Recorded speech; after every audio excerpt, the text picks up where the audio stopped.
नमस्कार दोस्तों, कैसे हैं आप लोग। मैं उम्मीद करता हूँ आप लोग बहुत अच्छे होंगे और आपकी तैयारी बहुत अच्छे तरीके से चल रही होगी। दोस्तों, आज जो हम अपनी वीडियो लेकर आए हैं, यह एक बहुत यूनिक वीडियो है जो कि आपकी परीक्षाओं के लिए बहुत ज़्यादा हेल्पफुल हो सकती है, और उन्हीं सही परीक्षाओं के लिए जिसमें हिंदी का वर्टेज अच्छा होता है। जैसे अगर हम बात करें तो यूपी पुलिस आपके सामने होती है, जिसमें कि आपका स्कोर जो है वह सबसे ज़्यादा जो है हिंदी में ही हमको बनाना होता है। ठीक है जी। दूसरे नंबर पर अगर हम बात करें तो अभी कुछ बच्चे जो है अभी पेपर देने के लिए जा रहे हैं UP triple S C video का। ठीक है जी। उनके लिए भी ये परीक्षा ये जो क्लास है बहुत अहम हो सकती है, जो आज हम बात करने वाले हैं। और क्लास का नाम है हमारी समरूपता या भिन्नार्थ अर्थों शब्दों का अर्थ। और ये बहुत कम बच्चों को इन शब्दों का पता होता है, और प्रत्येक परीक्षा में 2 से 3% इसके देखने को मिलते हैं। चलो तो आज इस परेशानी को दूर करते हैं और स्टार्ट करते हैं अपनी क्लास। ठीक है, टाइम को ना गवाते हुए, और कोशिश करेंगे कम समय में आप बहुत कुछ सीख जाओ यहाँ से। तो दोस्तों देखिए, हम बात कर रहे हैं यहाँ से समरूप। अब पहले देखो, आप इतना समझिए, समरूप पहला शब्द, पहले शब्द का अर्थ। ठीक है। अगर हम बात करते हैं आगे, समरूप दूसरा शब्द और दूसरे शब्द का अर्थ। आपने अक्सर देखा होगा कि देखिए ये आदि शब्द है। इस आदि का मतलब होता है आरंभ, और इस आदि का मतलब जो होता है जिसमें बड़ी की मात्रा लगी है अव्यस्त। ठीक है, आप अपनी कॉपी लेकर लिखते रहना। एक है अभय, अभय का मतलब होता है निर्भय, और दूसरा अभय होता है, उसका मतलब होता है दोनों। ठीक है दोस्तों, तो हम आदि का कह सकते हैं आदि, तो आदि का आरंभ, इस आदि का क्या होता है अभ्यस्त। अभय शब्द है अभय, और दूसरा क्या होता है उभय। तो पहले अभय का मतलब जो होता है वो निर्भय, दूसरे अभय का मतलब उभय का मतलब होता है दोनों। इस तरीके से अब देखिए क्या होता है। अब एक शब्द होता है अब्ज और एक होता है अब्द। तो जिस शब्द में भी जय लग रहा है ये समझ लीजिए वह कमल का है, यानी जन्मा है। तो अब्ज यानी कि कीचड़ में जन्मा। ठीक है, यानी कि पानी में जन्मा, तो क्या हो गया कमल। अब्द मतलब पानी से भरा हुआ।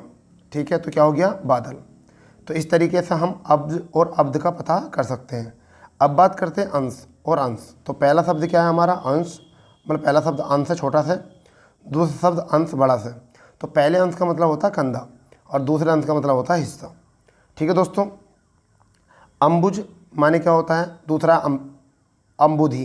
तो अम्बु जो होता है वह जल का पर्यायवाची होता है, अम्बु भी जल का होता है। अगर जय लगा देंगे तो कमल हो जाएगा, और धी लगा देंगे तो सागर या समुद्र हो जाएगा। तो इस तरीके से हम इनको सीख सकते हैं। ठीक है, चलिए आगे देखते हैं। आगे क्या आपका, देखिए यह है आपका अंगना और अंगना। तो अंगना में एक पर चंद्र बिंदी लग रही है और एक में आपका अंकी बिंदी लग रही है। तो अंगना जिस पर चंद्र है उसका होता है आंगन, और जिस पर अंकी बिंदी अनुस्वर होता है उसका मतलब होता है स्त्री। ठीक है, अवलंब और दूसरा है अविलंब। ठीक है, अविलंब और दूसरा है, पहला है अवलंब और पहला है अविलंब। तो देखिए अवलंब का मतलब जो होता है वो होता है सहारा, और अविलंब का मतलब होता है शीघ्र, यानी कि बिना देरी किए। ठीक है दोस्तों, तो आपको ऐसा डाटा मिलने वाला है जो कि बहुत ही यूनिक होने वाला है आपके लिए। ठीक है, अनिल और यह है अनल। तो देखिए अनिल जो होता है वो हवा का होता है, अनल जो होता है आग का होता है। फिर अभिराम, यहाँ पर है अभिराम। तो अभिराम का मतलब होता है सुंदर, और अभिराम का मतलब होता है लगातार। आप देखेंगे अवधि और यहाँ पर अवधि। तो पहले अवधि छोटी की मात्रा है, इस पर क्या है, इसका मतलब है समय, और अवधि इस पर संयुक्त यानी अवध प्रांत की भाषा। क्या है, अवध प्रांत की भाषा। तो उम्मीद कर रहा हूँ आपको ये बात जो है बहुत अच्छे से समझ में आ रही होगी। ठीक है, अब बात करते हैं उपकार और अपकार। तो देखिए अपकार जो होता है, अपकार ये भलाई के लिए होता है, और अपकार जो होता है ये होता है बुराई के लिए। यानी कि अपमान्य होता है भलाई, और उपमान्य जो होता है वो होता है बुराई। अब ये बहुत इंपॉर्टेंट है, कुल और कूल, यानी कि कुल और कूल। तो इस कुल का मतलब होता है वंश, और कूल का मतलब क्या होता है किनारा। ठीक है दोस्तों, तो इसी तरीके से आपको एलिमिनेट करने के लिए आते हैं क्वेश्चन। कैसे तरीके से आएगा, आपको लिखा हुआ आएगा कुल, फिर हाइपन चिन्ह योजक चिन्ह लगा हुआ, फिर लगा कूल, और आपसे पूछेगा इनका जो है नीचे 4 विकल्पों में से अर्थ ढूंढनी क्या होता है। तो कुल का मतलब होता है वंश, और कूल का मतलब होता है किनारा। ठीक है, चलिए अब शुरू करते हैं, आगे आगे देखते हैं क्या है। ठीक है भाई, तो अब देखिए इसमें क्या है कोश, और यहाँ पर भी क्या है कोश।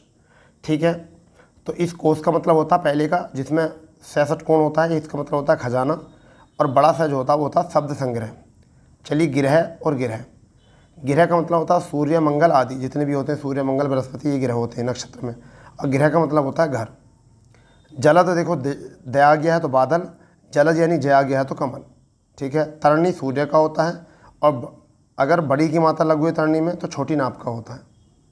ठीक है, चलिए बहुत बढ़िया। आगे देखते हैं नियत। नियत और आपका यहाँ से हो जाएगा नियति। तो देखिए नियत का मतलब होता है निश्चित। कहते हैं नियत समय पर आ जाइए, नियत समय का या समय का नियत प्रयोग कीजिए। और ये नियति का मतलब होता है भाग्य, कि आपकी नीति में क्या लिखा है। तो निश्चल और होता है निश्चल। तो निश्चल मतलब होता है छल रहित, जिसमें छल ना हो। और निश्चल का मतलब होता है अटल। ठीक है दोस्तों, ऐसे प्रसाद और प्रसाद। तो प्रसाद जो होता है भगवान का भोग होता है, और प्रसाद का मतलब होता है महल। सर तालाब और सर बाण। अन्न अनाज, अनयव दूसरा। ठीक है, अब देखो ये जो क्वेश्चन आता है ना, ये बहुत फ़ायदा देने वाले हैं आपके रिक्त स्थानों में भी। तो देखिए अपेक्षा, अपेक्षा का मतलब होता है उम्मीद, और उपेक्षा का मतलब होता है उदासीनता या अवहेलना। ठीक है, तो यहाँ पर अपेक्षा का मतलब क्या होता है उदासी उम्मीद, और उपेक्षा का मतलब क्या होता है उदासीनता। यहाँ पर पुरुष और परुष। पुरुष का मतलब होता है नर, और परुष का मतलब होता है कठोर। प्रभा बहने की क्रिया, प्रभा चिंता। समान और सामान। तो इसका मतलब समान का मतलब होता है बराबर, और सामान का मतलब होता है वस्तु। ठीक है दोस्तों, उम्मीद कर रहा हूँ आपको बहुत अच्छे से समझ में आ रहा होगा। चरम क्या है जी, चरम, और यहाँ पर है चर्म। तो चरम का मतलब होता है अंतिम, और चर्म का मतलब होता है चमड़ा। इसी प्रकार से पर्ण और प्रण। पर्ण का होता पत्ता, और प्रण का मतलब होता है प्रतिज्ञा। इसी प्रकार से होता प्रमाण और परिमाण। तो प्रमाण का मतलब होता है साक्ष्य एविडेंस, और परिमाण का मतलब होता है मात्रा, कि कितने किलो, 5 किलो, 6 किलो, 8 किलो, इस तरीके से। अंत और अंत्य। अंत का मतलब होता है समाप्ति, और अंत्य का मतलब होता है नीच या अंतिम। अतुल, अतुल का होता है जिसकी तुलना न की जा सके, जिसकी तुलना न की जा सके। और अतल मतलब तलहीन। इसी तरीके से अब आगे देखते हैं एगम और होता आगम। तो एगम जो होता है वो होता है दुर्लभ या अगम्य, और आगम का मतलब होता है प्राप्ति या शास्त्र। अली और अली, ये मोस्ट है भाई, ये कई एग्जाम में देखा गया अली और अली। ठीक है भाई, तो अली का मतलब होता है भोरा, और अली का मतलब बड़ी की मात्रा वाले का होता है सखी। आवास आभास। तो आवास का मतलब होता है निवास स्थान, और यहाँ आभास का मतलब होता है झलक। ठीक है, आकार और आकार। तो यहाँ पर आकार का मतलब होता है खान, आकार का मतलब होता है रूप या सूरत। इतर माने सुगंध, इतर माने दूसरा। कंगाल कंकाल। तो कंगाल माने होता है गरीब, और कंकाल माने होता है ठटरी। ठीक है दोस्तों, आपको सारी चीज़ जो है ना अच्छे समझ में आ रही होगी यहाँ से। चलिए देखते हैं कृति माने रचना, कृति मतलब निपुण या पुण्यात्म। चलो नीचे भी देख लेते हैं कुछ इस तरीके से, ये दोबारा रिपीट हो गया है। ठीक है, चलो देखते हैं, कोई दिक्कत नहीं है। तो यहाँ कृति और कृति का रचना होता है, और यहाँ पर कृति का क्या है निपुण या पुण्यात्म। यहाँ पर कृपाण और यह है कृपण। कृपाण का मतलब होता है कटार, और यहाँ होता है कंजूस। ठीक है दोस्तों, कटिबंध, कटिबंध का मतलब तैयार या कमर बांधना। ठीक है, यहाँ होता है कटिबंध, कमरबंद या करधनी।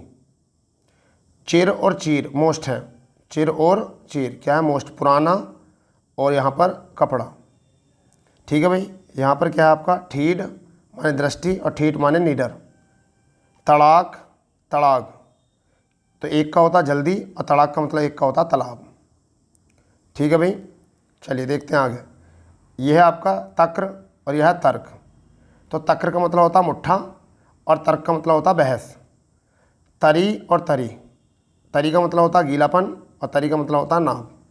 दारू और दारू। तो ये छोटी की मात्रा जिस पर लगी होती है वो होता है लकड़ी, और दारू बड़ी की मात्रा होती है उस पर लगा हुआ वो होता है शराब। दार द्वार। दार माने होता है स्त्री, द्वार माने होता है दरवाज़ा। ठीक है दोस्तों, आगे देखते हैं द्वीप और द्वीप। तो जिस पर छोटी की मात्रा होती है उसे कहते हैं हाथी, और जो बड़ी की मात्रा होती है वो होता है टापू। ठीक है, देव और दैव। तो देव का मतलब होता है देवता, और दैव का मतलब होता है भाग्य। इस तरह के दिन का दिवस होता है, दीन का मतलब होता है गरीबी। तो दोस्तों इस तरीके से जो है आपने भिन्नार्थ मोस्ट जो है, जो इंपॉर्टेंट आपके लिए हैं, जो परीक्षा के लिए मोस्ट हो सकते हैं, उनको आपने यहाँ से डिस्कस किया है और आप इनके नोट्स बना लीजिए यहाँ से। ये 2 नंबर बिल्कुल ही पक्के हैं आपके उत्तर प्रदेश पुलिस में भी और यूपी वीडियो में, और जितने भी आपके यूपी टेट सी टेट जिन भी परीक्षाओं में आपकी हिंदी आती है उन सभी के लिए बहुत ज़्यादा इंपॉर्टेंट ये टॉपिक होने वाला है। तो दोस्तों इसके अच्छे तरीके से जो है आप नोट्स बना लें, ठीक है, क्योंकि नोट्स अगर आपका अच्छा नहीं बना होगा तो फिर आप ये सही तरीके से नहीं कर सकते। और 1-2 बार इस वीडियो को देखिए और जिससे कि आपको याद हो जाएंगे, क्योंकि अगर आप इसको 1-2 बार देख लेते हैं तो ये अच्छे से याद हो जाएगा। ठीक है दोस्तों, तो मिलते हैं एक ऐसी यूनिक वीडियो के साथ। जय हिंद, जय भारत, वंदे मातरम।